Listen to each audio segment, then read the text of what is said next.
yaitu apa yang menggelisahkan hatimu, wa karihta ayat tali'a alaihin nas, dan kau tidak suka orang mengetahui kau melakukan perbuatan tersebut.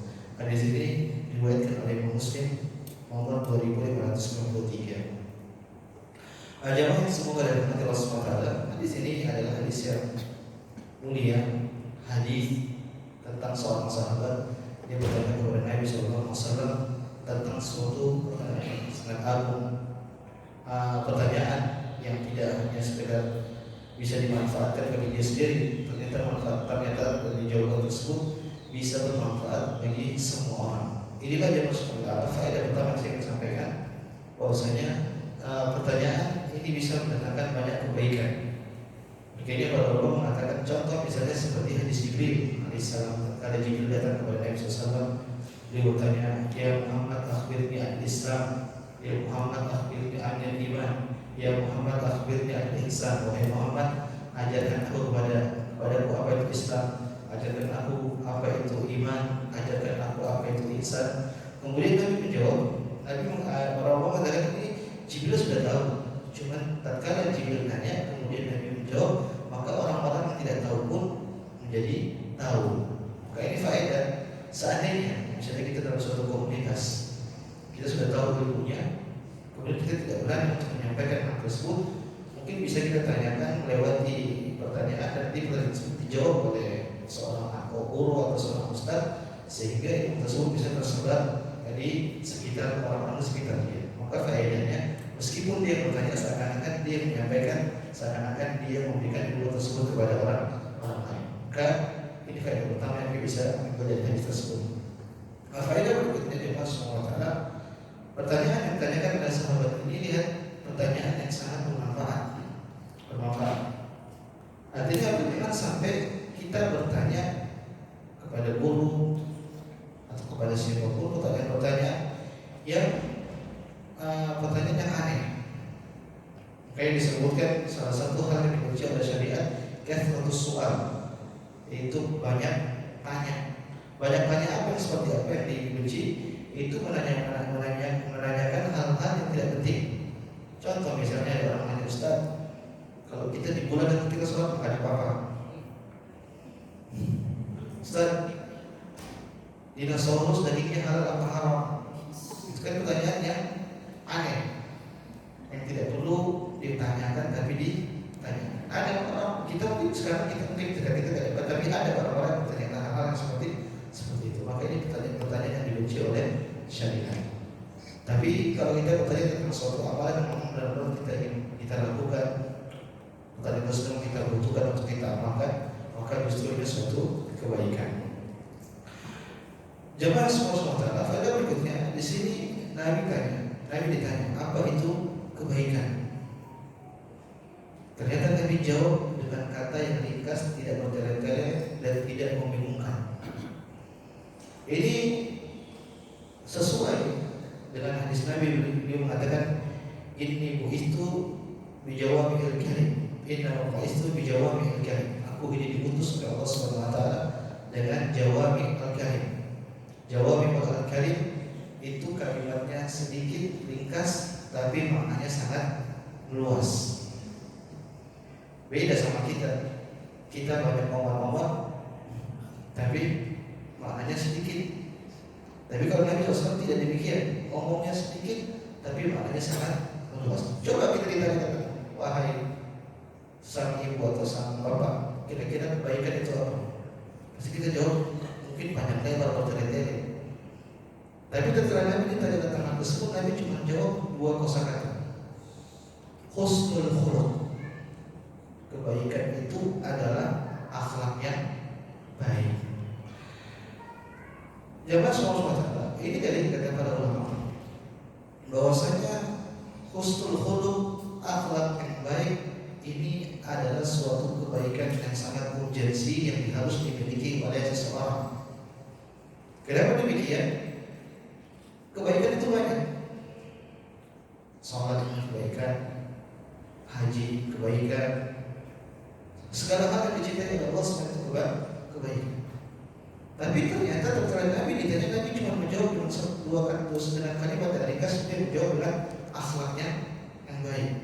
Maka para ulama mengatakan berarti akhlak yang baik ini adalah sumber kebaikan bagi seorang mukmin untuk mendapatkan pahala yang sangat besar di sisi Allah Subhanahu wa taala. Sekarang mengatakan sudah kau enggak usah banyak pikir, kau berakhlak yang baik ini sudah cukup. Sudah cukup untuk mengantarkan kau kepada surga. Tentunya akhlak yang baik di sini akhlak kepada Allah dan juga akhlak kepada manusia. Tidak cukup kita berakhlak kepada Allah saja, kita tidak berakhlak kepada manusia. Sebaliknya tidak cukup kita berakhlak kepada manusia saja, tapi kita tidak berakhlak kepada Allah Subhanahu wa taala. Namun Al-Imam Ibnu Hajar membawakan hadis ini sedang berbicara tentang adab seorang muslim.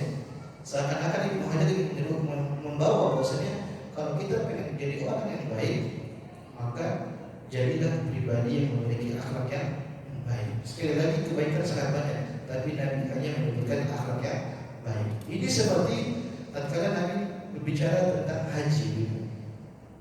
Karena Nabi mengatakan al-hajju Arafah. Haji itu wukuf di Arafah. Sekarang saya tanya, haji itu apakah cuma wukuf di Arafah? Tidak, banyak ritualnya. Tapi tatkala Nabi berbicara tentang haji, Nabi mencukupkan tentang Arafah. Kenapa? Arafah ini ibadah yang paling urgent tatkala seorang pergi melaksanakan ibadah haji. Contoh juga Nabi mengatakan ad-du'a'u wal ibadah. Ibadah itu doa. Apakah ibadah cuma doa saja? Tidak. Salat, sedekah, umrah, macam-macam ibadah banyak. Tapi ketika Nabi mendefinisikan tentang ibadah, beliau menyebutkan doa. Karena doa adalah ibadah yang paling tidak ada doa, tidak ada ibadah yang diagung melebihi ibadah doa. Demikian juga tidak ada ibadah ritual yang sangat urgent, yang sangat penting dalam ibadah haji kecuali Arafah, wukuf di Arafah. Maka demikian juga tatkala berbicara tentang kebaikan, maka tidak ada yang lebih agung melebihi berakhlak yang baik. Maka dari sini kita paham ya Taala, sumber kebaikan bagi seorang mukmin untuk mendapatkan pahala sebanyak-banyak di sisi Allah Subhanahu wa taala yaitu berakhlak yang baik. Terlalu banyak dalil. Contoh Nabi mengatakan laisa syai'un asqala fil mizan min khuluqin hasan. Tidak ada timbangan yang lebih berat nanti pada hari kiamat melebihi timbangan akhlak yang baik. Dalam hadis Nabi mengatakan inna rajula la yudriku bi husni khuluqihi darajat as-sha'im al-qa'im. Sesungguhnya ada seorang dengan akhlak yang baik akhirnya dia mencapai derajat orang yang melaksanakan puasa dan juga orang yang suka melaksanakan sholat malam. Sholat malam, puasa itu berat ibu. Belum tentu semua orang bisa konsisten puasa terus. Senin Kamis, puasa Daud. Belum tentu orang bisa konsisten dengan sholat malam terus. Tapi ada orang-orang yang dia rajin kalau sholat malam, dia tidak terlalu rajin puasa, tapi dia bisa mencapai derajat itu. Caranya bagaimana? Dengan dia berakhlak mulia. Di antara itu juga dia mengatakan aqrabukum min majlis al-yawm al-qiyamati ahasinukum akhlaqa. Sungguh orang yang paling dekat nanti tempat duduknya atau tempatnya di akhir pada hari kiamat yaitu orang yang memiliki akhlak yang baik. Saya ulang lagi mengatakan orang yang paling dekat nanti tempatnya denganku pada hari kiamat yaitu orang yang memiliki akhlak yang baik. Kalau tempatnya dekat Nabi, berarti otomatis orang ini surganya paling tinggi. Karena surga Nabi SAW itu adalah surga yang paling tinggi. Maka di sini dia SWT ini dalil bahwasanya akhlak yang baik ini adalah perkara yang sangat urgent untuk kita perhatian kepadanya. Kenapa? Akhlak kita mungkin masih ada yang kurang, yang sudah bagus harus disempurnakan. Maka kita perlu untuk belajar. Selama kita perbaiki akhlak kita, pasti Allah akan mudahkan. Dan tatkala kita ubah akhlak kita menjadi pribadi yang akhlak yang baik, maka ada satu janji di Nabi SAW. Nabi mengatakan ana zaimun bi baitin fi a'lal jannah liman hasana khuluquhu. Aku menjamin rumah atau istana di atas surga bagi orang yang berusaha memperbaiki akhlaknya. Sebenarnya hadis ini sudah cukup untuk motivasi kita untuk senantiasa mengubah atau memperbaiki akhlak kita. Jangan semua taala. Kemudian faedah berikutnya, Nabi ditanya tentang al-ithm. Apa itu dosa? Setelah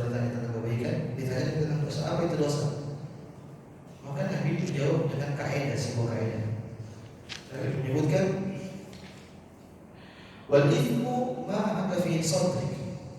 Dosa itu apa yang menggelisahkan hatimu. Wa karihta ayattali'a 'alaihi nas.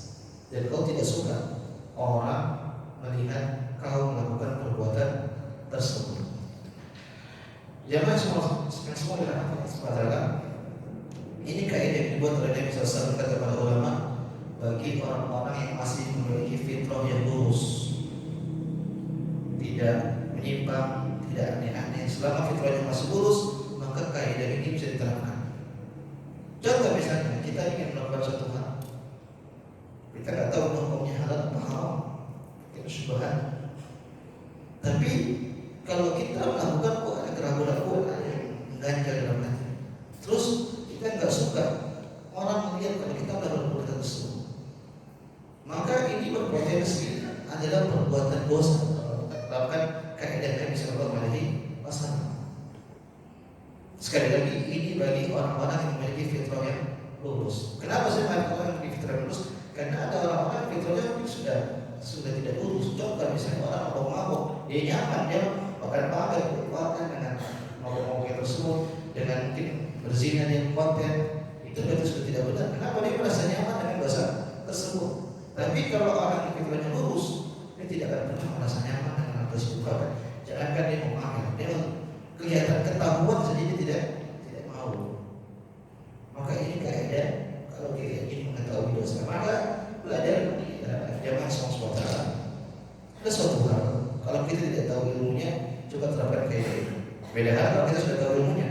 Kalau kita sudah tahu ilmunya halal, kemudian kalau kita gunakan kok ganjal, ini berarti syubhat aja. Berarti ada was-was yang membuat kita ragu-ragu. Atau misalnya kita sudah tahu ini haram, tapi boleh, itu berarti ada was-was. Maksudnya ini kita tidak tahu ini halal apa haram. Belum sempat tanya ustaz, belum sempat ketemu ustaz, belum sempat ketemu guru, tapi kita dihadapkan dengan hal tersebut, maka kita terapkan kaidah ini. Kalau kita tenang melakukan hal tersebut, insya Allah bukan dosa.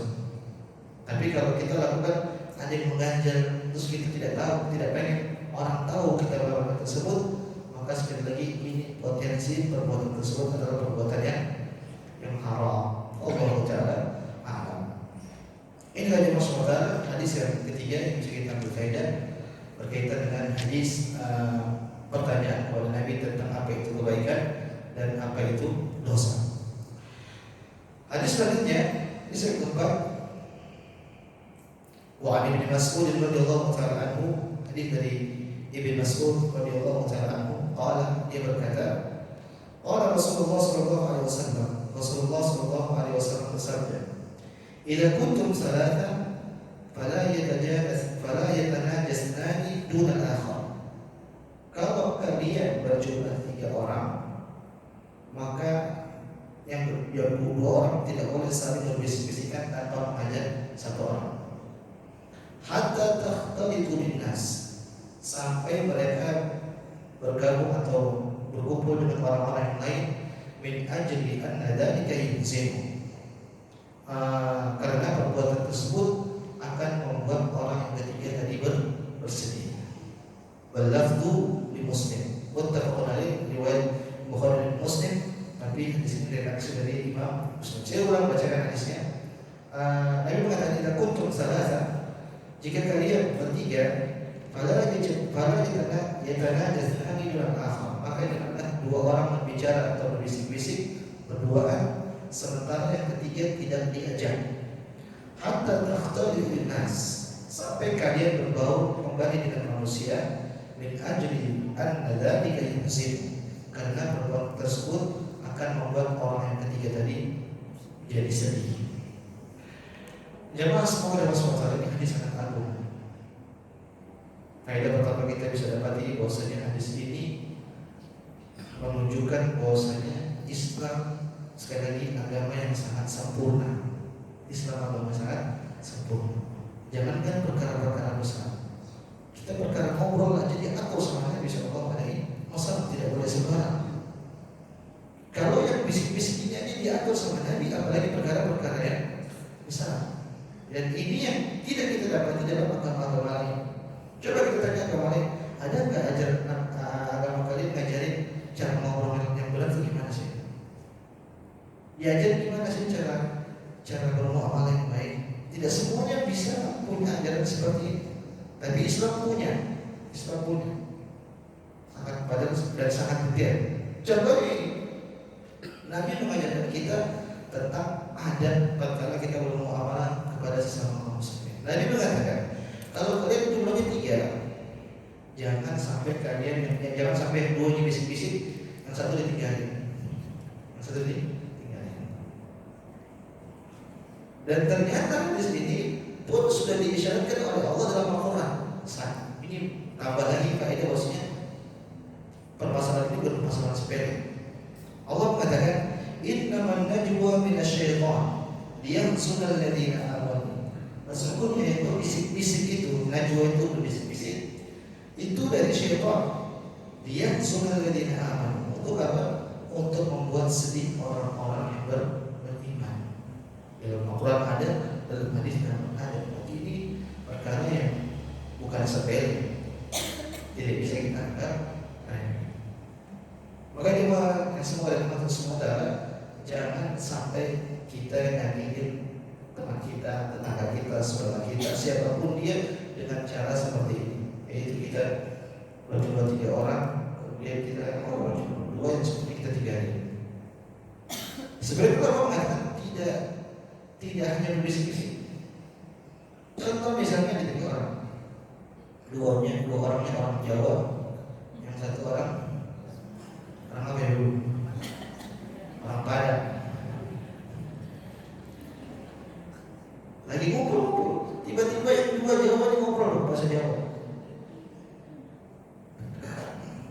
Yang Padang nggak ngerti. Maka ini menyakiti.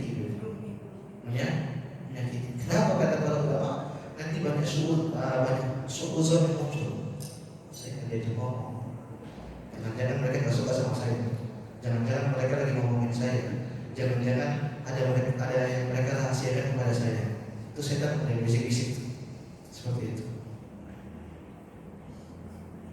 Kapan boleh bisa gitu? Kalau misalnya ada 4 orang, sampai Nabi mengatakan sampai berkumpul dengan manusia. Contoh misalnya 3 orang, tiba-tiba ada 1 datang, kemudian 2 orang ini punya rahasia atau punya sesuatu yang tidak bisa diketahui orang.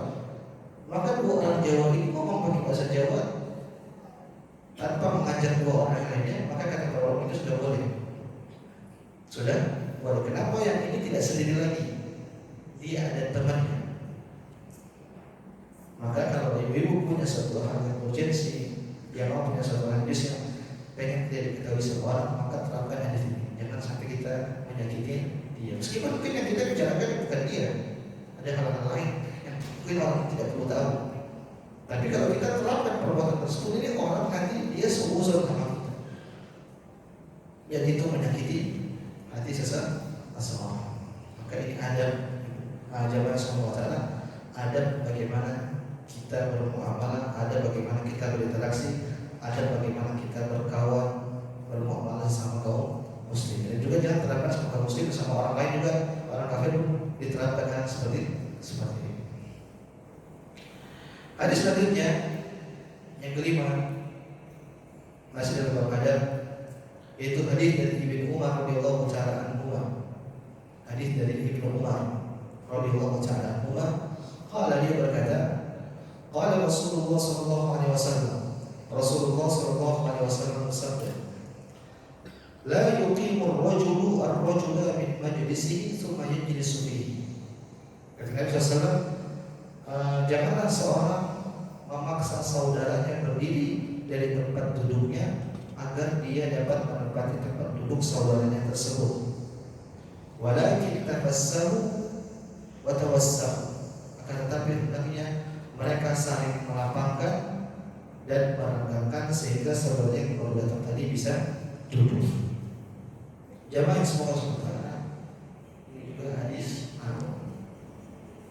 cara bermajelis juga diajar sama Nabi Sallallahu Alaihi Wasallam. Coba tanya sama agama lain, ada nggak ada majelis? Nggak ada. Islam doang ya yang ada. Al-yawma akmaltu lakum dinakum, kata Allah SWT, pada hari ini telah aku sempurnakan agama kalian. Kita harusnya bangga, harusnya bangga dengan agama kita. Seperti orang tidak bangga dengan agamanya, mau pakai peci, jalan dia malu-malu, mau pakai baju apa ya, malu-malu. Padahal itu syiar kita sebagai orang muslim harus kita tambahkan, kita sebagai seorang muslim bangga sama agama kita.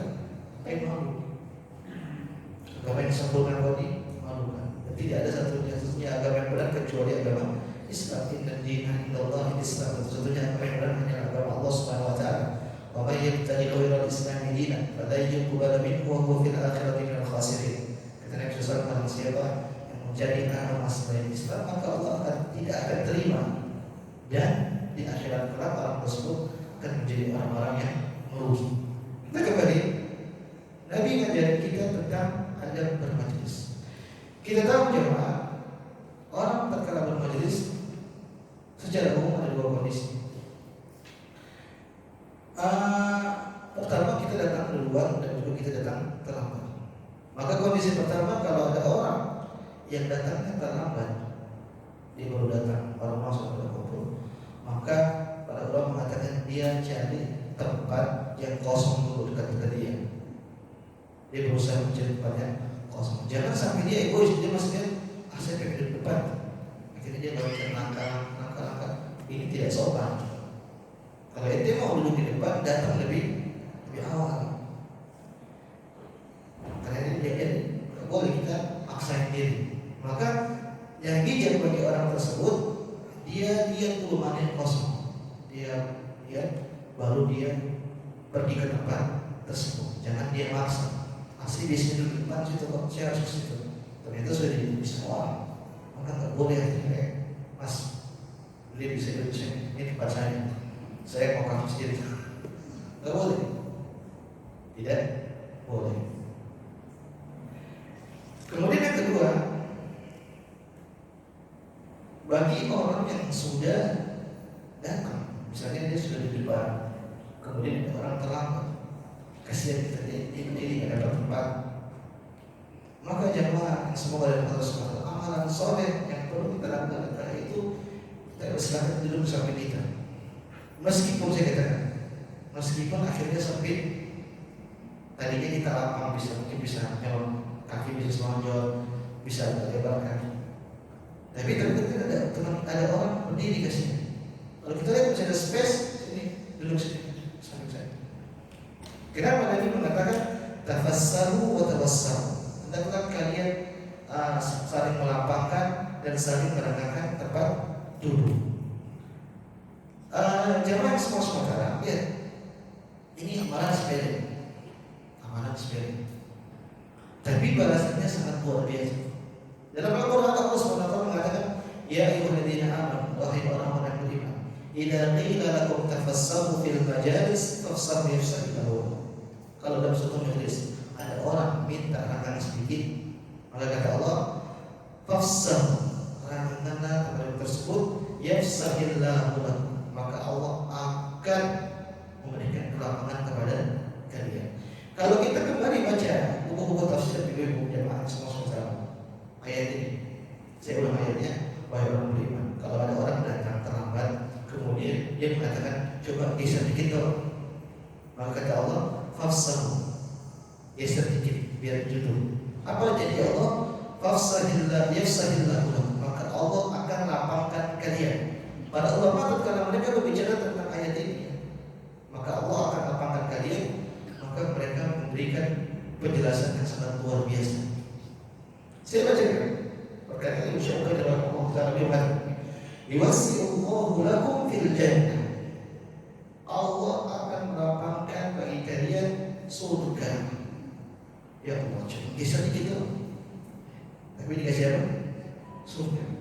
Au fi kulli ma turid, au fi kulli ma turidun tafassuhan fihi min al-makan wa rizqi wa ghairihi. Bahkan kata Imam Syaukani, tidak hanya di surga, di dunia pun akan dibalas. Contoh misalnya ada orang pengen ke lapangan, pengen punya rumah yang luas, pengen rezeki yang dilapangkan luas dan selainnya. Ini balasan dari Allah Subhanahu wa taala. Apa amalannya? Ya siap doang. Yang tadinya mungkin kita dulu nyaman, apa namanya, tahu-tahu ada orang kita agak sempit dikit, ngalah dikit. Ini amalan sedikit tapi ganjarannya sangat besar dari Allah Subhanahu wa taala. Maka jemaah semua taala, ini menandakan bahwasanya Allah itu Maha baik. Allah Maha baik. Tadi saya katakan kita masuk surga itu bukan karena amalan soleh kita. Masa cuma bisa dikit dikasih surga gitu, dikasih rezeki yang luas, dikasih rumah yang luas, nggak senang, nggak apa namanya, nggak make sense. Tapi kita diberikan kebaikan oleh Allah karena keridhaan Allah Subhanahu wa taala, karena rahmat Allah Subhanahu wa taala, karena kasih sayang Allah Subhanahu wa taala. Jadi jangan kita terlalu pede sama amalan soleh kita. Jangan kita menganggap saya begini nanti Allah kasih, enggak. Kita begini karena kita mencari keridhaan Allah Subhanahu wa taala. Kita bisa masuk surga kalau Allah ridho sama kita. Kita bukan masuk surga dengan mengatakan ya Allah ini amalan saya pengen masuk surga. Enggak. Tadi kita beramal untuk mencari keridhaan Allah, barulah Allah masukkan kita ke dalam surga. Maka sekali ini menjelaskan kepada kita amalan sekecil apapun jangan dianggap remeh. Amalan sekecil apapun jangan dianggap. Dan kita tidak tahu keridhaan Allah datang dari amalan kita yang mana. Belum tentu amalan besar mendatangkan keridhaan Allah. Allah kita beramal besar ikhlas. Tapi kita beramal kecil, ada orang beramal kecil tapi dia ikhlas, itu kan keridhaan Allah Subhanahu wa taala. Lihat para nabi dan para sahabat. La tasubbu ashabi, la tasubbu ashabi, la tasubbu ashabi. Jangan kalian celah para sahabatku, jangan kalian celah para sahabatku, jangan kalian celah para sahabat. Akhir-akhir ini banyak orang celah sahabat. Maka mereka berani mengatakan di mulut kita Aisyah sebagai bersih. Nabi mengatakan jangan celah sahabat. Apa kata Nabi? Law anna ahadakum anfaqa mithla uhudin dhahaban ma balagha mudda ahadihi wa la nasifa. Salah seorang di antara kalian kalau bersedekah dengan emas sebesar gunung Uhud, kata Nabi, ini tidak akan sama dengan sedekahnya para sahabatku meskipun dengan setengah atau satu mud. Ya kan? Setengah sama satu mud, bayangkan dibandingkan dengan emas satu gunung. Kita punya emas satu gunung itu berapa ton? Ternyata ini kalah sama amalan sedikitnya para sahabat. Kenapa? Yang membedakan adalah keikhlasan mereka sehingga mendatangkan keridhaan Allah Subhanahu wa taala. Ya bisa dijelaskan maksudnya amalan sepele, cuma geser dikit kalau ada orang datang yang tadinya kita lagi tenang nyaman, tahu-tahu ada orang datang kita sedih.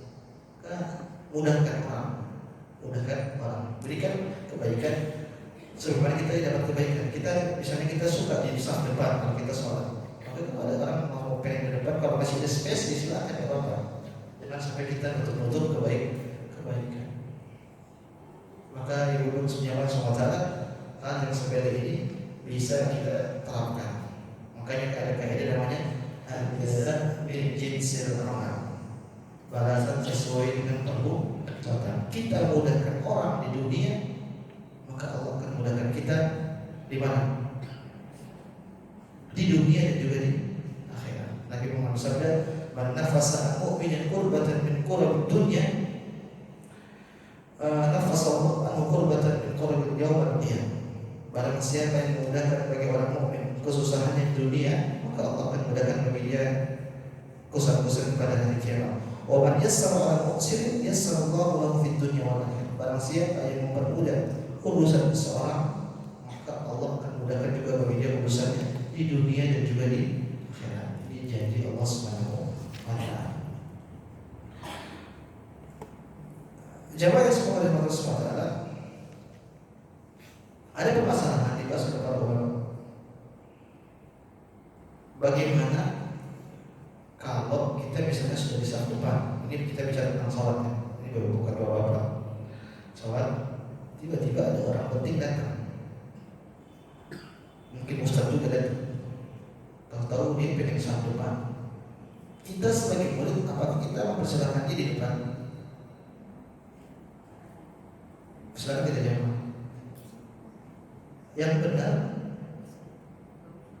tidak. Yang benar apa?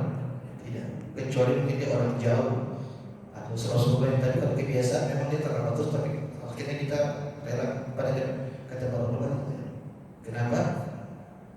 Dalam kebaikan tidak ada namanya mendahulukan orang daripada diri kita. Karena terlalu banyak dalil menyebutkan wasari'u ila maghfiratin. Segera kalian menuju ampunan atau menuju kebaikan. Astaghfirul khairat. Berlomba-lomba kalian dalam kebaikan. Maka dari sisi ini juga jemaah, kalau kita di sisi orang yang ditawari, misalnya kita orang yang dipandang lah, misalnya kita datang, kita telat, kemudian ditawar di sini, Pak duduk sini aja Pak, biar saya di belakang. Terima tidak Pak? Terima tidak Pak? Lihat dua kondisi. Kalau kira-kira kita tolak orang ini, dia akhirnya tersinggung, maka terima. Tapi kalau kita rasa ini orang tidak tersinggung, insya Allah, maka jangan terima. Kenapa? Kita nggak tahu hati dia seperti apa. Bisa jadi dia mangkal dalam hati dia, gak enak aja, maksudnya kadang-kadang ini dipraktikkan oleh Ibnu Umar radhiyallahu taala. Ibnu Umar pernah demikian. Dalam satu kesempatan beliau ditawarkan untuk saf depan, tapi beliau tidak terima. Kenapa? Beliau takutkan orang yang melakukan tersebut ternyata mungkin tidak senang dalam hatinya karena terpaksa. Maka ini kondisi zaman sementara. Intinya kalau kita telat, sudah kita isi tempat yang ada di mana kita duduk di situ. Kalau nggak ada tempat yang berdiri, bisa masuk terlambat. Tapi kalau ada orang, tapi kita sebagai orang yang duluan, maka kita sebisa mungkin untuk memberikan kelapangan bagi orang. Lihat dari janji Allah, yafsahillahu lakum, Allah akan memudahkan bagi kalian. Kata para ulama, di dunia apa yang kita dimudahkan, insya Allah akan dimudahkan oleh Allah SWT. Mungkin kita susah, insya Allah dimudahkan. Mungkin kita banyak urusan yang menyusahkan kita, Allah akan dimudahkan. Terlebih lagi nanti di akhirat. Dan inilah balasan yang paling kita penting, maksudnya balasan yang paling kita harapkan, itu kita dimudahkan oleh Allah SWT pada hari kiamat. Allah Ta'ala. Jamaah Allah SWT. Hadis selanjutnya, hadis yang ke-6. Ibnu Abbas radhiyallahu anhu. Hadis dari Ibnu Abbas radhiyallahu ta'ala anhu, qala, dia berkata, qala Rasulullah sallallahu alaihi wasallam, Rasulullah sallallahu alaihi wasallam bersabda, "Idza akala ahadukum ta'aman," kalau salah seorang di antara kalian makan, fala yamsah yadahu, maka jangan dia mengusap atau membersihkan tangannya, hatta yal'aqaha aw yul'iqaha, sampai dia menjilat tangan tersebut atau dia menjilatkan tangan tersebut kepada orang. Hadis riwayat Bukhari dan juga riwayat Imam Muslim. Saya ulang hadisnya. Nabi mengatakan, "Idza akala ahadukum ta'aman," kalau salah seorang di antara kalian sedang makan, pada